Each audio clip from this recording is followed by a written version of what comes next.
If you've ever lost a cat, there's a moment you probably still think about. A last look, a final curl beside you, something they did in their last days that felt different, heavier, without you fully understanding why. That moment wasn't random. It was intentional. And what your cat was communicating in those final hours is something most owners never get told. This video is for everyone who has lost a cat and never fully understood what happened at the end, and for everyone who still has time to understand it before that day comes. Let's start with something that most owners only realize in retrospect.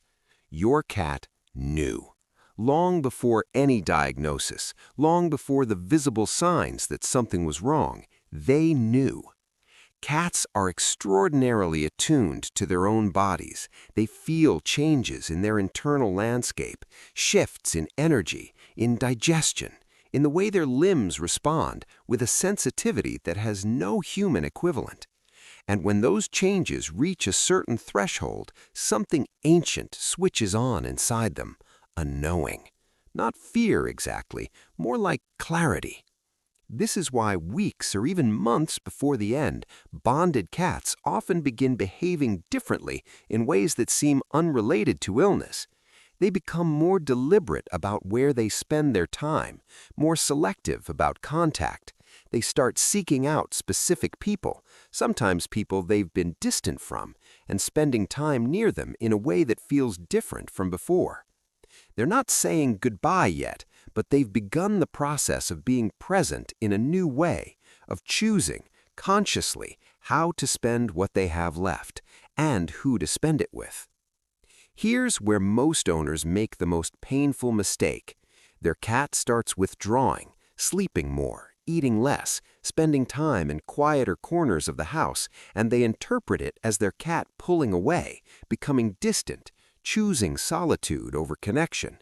It looks like abandonment. It feels like abandonment. It isn't. In the wild, a sick or dying animal hides because vulnerability invites predation. It's pure survival instinct. Remove yourself from the group before you become a liability. And yes, that instinct exists in domestic cats too. It's real. It sometimes plays out exactly that way. But here's what changes everything. For a cat who is deeply bonded to their person, that withdrawal instinct comes into direct conflict with something else, something stronger, the pull toward the one person who has meant safety to them for years. And in that conflict, between the instinct to hide and the pull toward their person, you can see the true depth of what exists between you. Watch carefully during this time. A cat who is withdrawing from the world but still returning to you, still finding their way back to your presence, even if just to sit nearby without making contact, is not abandoning you. They're choosing you even as everything in them is saying, "Go be alone." That choice, made quietly and repeatedly in their final weeks, is one of the most profound things a cat can do. This one is the one that stays with people longest. And it's something that happens in many deeply bonded cat relationships in the final days, something so quiet and so specific that most owners don't realize what it was until long after. In feline social groups, grooming is the deepest expression of belonging. It's reserved for family, for the innermost circle. Mothers groom kittens, bonded companions groom each other. It says, "You are mine, and I am yours, and I want to take care of you."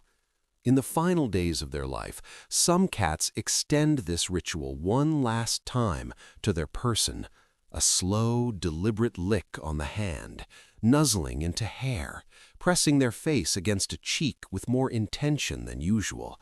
It doesn't last long. It doesn't need to. What they're doing in that moment is completing something, reaffirming the bond at its deepest level before they no longer can. They're not saying goodbye in words, they're saying it in the oldest language they have, the language of care, of belonging, of "I claimed you as mine, and I want you to know that was real." If your cat ever did this in their final days, and you didn't understand what it meant, Now you do. It meant everything. Here's something animal behaviorists have documented repeatedly in cats approaching the end of their lives. Given complete freedom, no barriers, no constraints, deeply bonded cats consistently make the same choice about where they want to spend their final hours. Not the quietest corner, not the most hidden spot, not under the bed or behind the sofa where no threat can reach them. They choose their person. Not always in the dramatic way we imagine, curled on a lap, held in arms. Sometimes it's simpler than that. Pressed against a leg while their person sits on the floor beside them, lying on the same bed, close but not touching, positioned somewhere in the room where they can see their person without effort. The survival instinct says, hide, find somewhere safe and small and dark, and go there alone. And yet they don't.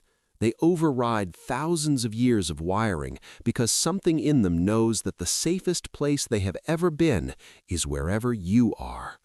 That choice, made in the hours when instinct is loudest and the body is failing, is the clearest answer to every question you ever had about whether any of it was real. It was, it is, and they're showing you, one last time, exactly where you stand. This is the part nobody talks about. Not in vet offices, not in the grief articles, not in any of the places people go when they're trying to make sense of what happened. But it's real, and it matters. After a deeply bonded cat is gone, their person often reports something that sounds strange until you understand it. They find themselves sitting in the spots their cat loved most: the corner of the couch, the patch of sunlight by the window, the foot of the bed. And in those spots, for weeks, sometimes months afterward, something lingers. Not just memory, something more immediate than that. What they're experiencing is real in a measurable way. Cats mark their territory through scent, through the pheromones released by glands in their cheeks, their paws, their body.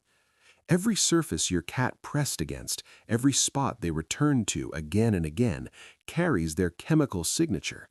Long after they're gone, those molecules remain, fading slowly, telling the story of every time they chose that spot, every time they felt safe there. Your cat didn't just live in your home, they wrote themselves into it.